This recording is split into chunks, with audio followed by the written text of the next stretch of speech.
dry wines tend to concentrate alcohol because remember there is evaporation. In the dry styles, with time, the wine evaporates more water than alcohol. So that with time, very old Oloroso, very old Amontillado tends to increase the alcohol volume.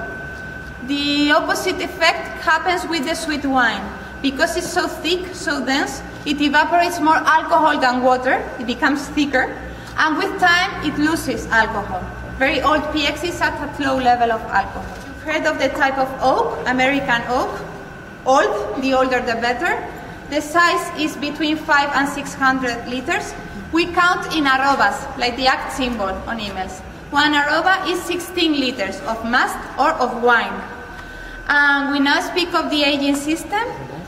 In this case, as I said, Montilla, Malaga, Sherry, Marsala are different from the rest of the wines in the world because we have a Criadera and Solera system, as it is called. We call this level Solera because it's close to the floor, closer to the floor, and floor in Spanish is suelo. So Solera, close to the suelo, close to the floor. Here we keep the oldest wines. At this level, that we call first Criadera, we store slightly younger wines. On that level, second Criadera, there will be younger wines. By wines slightly younger coming from the best first Criadera. In turn, the second Criadera will feed the first Criadera. So there is a cycle. Wines are moving down, and inside every cask, there is a blend of wines younger and older. They are all coming from many different vintages.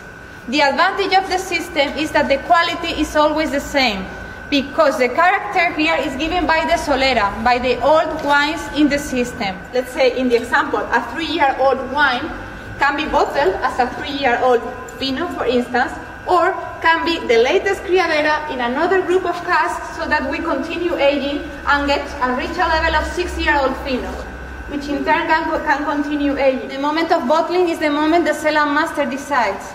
For instance, here, and now you are going to taste, the Amontillado and the Oloroso are bottled only after 20 years, where we have a limited edition of 100 years old Oloroso and Amontillado, but the one we sell normally is over 20 years old. That's a decision of the cellar master. By law, you could bottle after 7 years, but he decided that the good level is achieved after 20 years.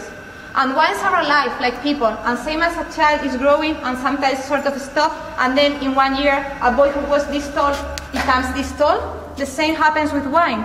Wine is aging, yes, and then you come today and you come in 1 year and you don't notice a big change, and you come in 2 years and there is a big change, there is a big gap. And every cask here is filled up to this level, more or less. You see the little figures in every cask written in ink. That is the level of arrobas. So 30 times 15 liters is the content of wine in this cellar, in this cask here I'm pointing.